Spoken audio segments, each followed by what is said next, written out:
Hey, good evening everybody. Welcome back to the Workbench here at Scale Models Midwest. As always, I'm Dave, and as always, thank you for watching these videos and supporting the channel. Certainly appreciate it. And as always, I hope you're having a great week building the cool kits when you have the opportunity, because the past 2 weeks I've been so busy I haven't had a chance to get down here to videotape or take pictures or anything like that. This kit's been on my bench finished for a week, and I was just so busy I just could not get down here. But now I'm down here, so I'm going to tinker with some kits tonight, tomorrow, Saturday, Sunday, the same thing. I have no intention to do anything else other than build kits and see if Travis Kelce jumps out of any other boost to drink beers with fans and what have you, shirtless or otherwise.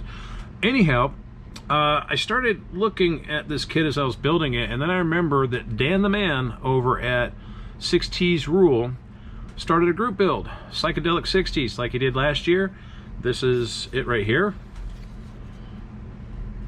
He had these little tokens that he gave out to everybody last year for what they built. And if you remember last year, I did the Sunbeam Tiger. And this year, he's got another one. Pretty cool little V-dub microbus picture for it. And I want one of those. So I decided I was going to use this kit. It's a 68 GTO. Yeah, it's pretty sweet. Now, I'm going to tell you, go over to Dan the Man's 6TeesRule YouTube channel. Number one, to check out the rules for this. It's very simple. Build a kit from 1960 to 1969. You can build it stock, mild, wild, psychedelic, baby. Whatever you want to do, build it. And then post the hashtag Psychedelic 60s 2024 group build. And then let him know so he can get you a token too. I'm sure he'll appreciate that.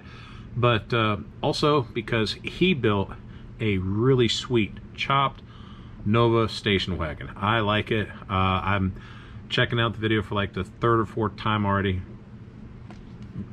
but it's also a bittersweet one for him. Got to give him some props and some good vibes and prayers his way. Dan, you know, prayers for you, your family, and your sister. Guys, go over there and do the same thing for him if you haven't already. Super nice guy, super cool group builds he's always putting on, and I can only hope to do one like his someday. Anyhow, going back to the kit, this is a Craftsman Plus, so it does not come with an engine. You can put one in there if you choose. You don't have to use the engine plate, but it has a chassis that has all the detail built in, including the exhaust pipes and the mufflers.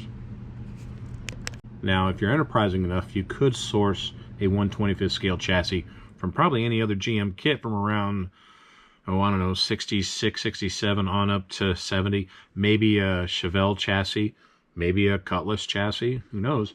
It'll probably fit underneath here with just a little bit of cutting and trimming and maybe some additional plastic here and there. I mean, we are builders after all, so nothing is impossible.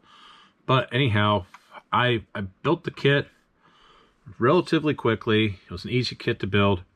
4 coats of Tamiya TS23 light blue, kind of like the same light blue that I used on a couple petty kits. 4 coats of clear, 2 light, 2 heavy mist. They were the Testors Extreme Lacquer Wet Look Clear, and polished out with up to 12,000 grit sanding gloss. So it came out really nice. The interior, as you can see, is white. It's kind of like my calling card. I like white interiors, especially on cars from the 60s and the early to mid 70s. There's just something about them I like. I don't know. But I have white seats, white rear seats, black console, black package tray and dash. I had just a little bit of Ken's fuzzy fur left, so I used that for the flocking on the carpet. Ultimately, I just wanted the kit to look like the side box art, and I think I did well. So Dan, again, good vibes and thoughts out to you, bro, and I hope this kit passes muster for one of those really cool tokens. And for everyone else, keep building the cool kits, and I'll catch you in the next video.